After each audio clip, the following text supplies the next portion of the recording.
and someone will approach me afterwards. So you can't do this now. And someone will approach me afterwards and say, Loren, that was really interesting, but I don't need to fast. And I'll say, really, why not? Well, I've been raw for 3 weeks. And like I've cleansed my body. 3 weeks of raw food. Let me tell you a story. About 12 years ago, I was speaking out in Portland, Oregon at a big raw festival. And I met a guy that became a close friend. And ever since we met, he's been eating a simple raw diet like I recommend and do myself. And every year I would say, hey, why don't you come out and fast? And he would say, I don't need to fast. I'm eating a perfect diet. As if that was enough. That's going to cleanse my body. I finally convinced him. And in December or January, for the first time, he came and fasted with me. On about the 10th, now every day, I take my guests' vital signs and talk about what's going on. We want to make sure people are okay, that they're safe, and that they're getting as much benefit as possible. So I go to talk to him that morning, and I said, what's going on? Anything different? He says, well, my urine today smells like photographic developer. Did anyone here develop photographs? That's a strong chemical, isn't it? Nasty stuff. And I said to him, well, Jeff, that's not surprising. You're a photographer.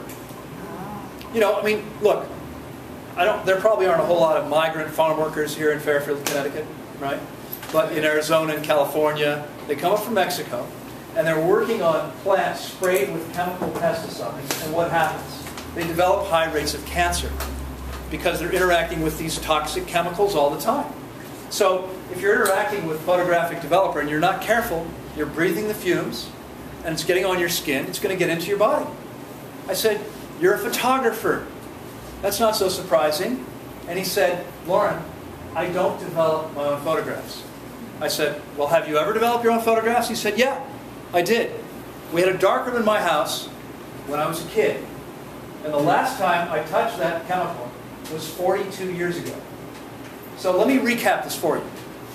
He'd been eating a simple raw diet for 10 or 12 years. But 10 days of fasting, his body is dumping a chemical that's been there for 42 years. It never left by changing his diet. The best a diet can do is not get in the way. That's the best it can do. It can't cleanse you. It can't heal you. It can simply stop being part of the problem.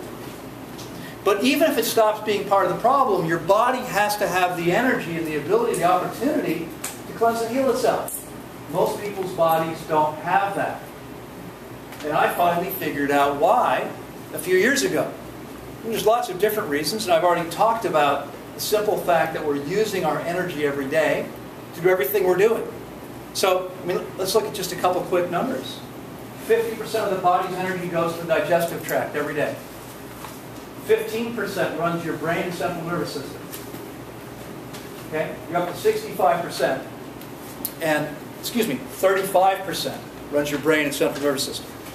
So that's 85% of your body. There's 15% left over to do everything else you need to do. To get from here to there, right? To clean the house, to wash the dog, to do all the functions of all your organs, all that has to happen on 15% of your body's total energy. How much of that do you think is available for cleansing and healing the body, given the way we live and the toxicity of the environment today? How much of that's available? How effective is that going to be? What happens when we stop eating? That 50% is now liberated. Let's say, I don't know, let's say 2% of the energy before was available. Now it's 50%. What if we turn off as many of the conscious functions as possible? I mean, hopefully the autonomic nervous system keeps operating, right? That way our heart beats and our lungs work, etc. But if we stop thinking, we close our eyes and we rest as much as we can, we've liberated as much of our energy as possible. And what happens now is we've gone from 1 or 2% to 50 or 60% of the body's energy able to cleanse and heal. And amazing things shift. And this is why we see these miracles over and over again. Over and over again. I mean, there's hardly a disease, a condition I haven't seen, and there's hardly one that we haven't seen amazing results with. Some astonishing things, truly. But I always intuitively had a sense that people were dehydrated.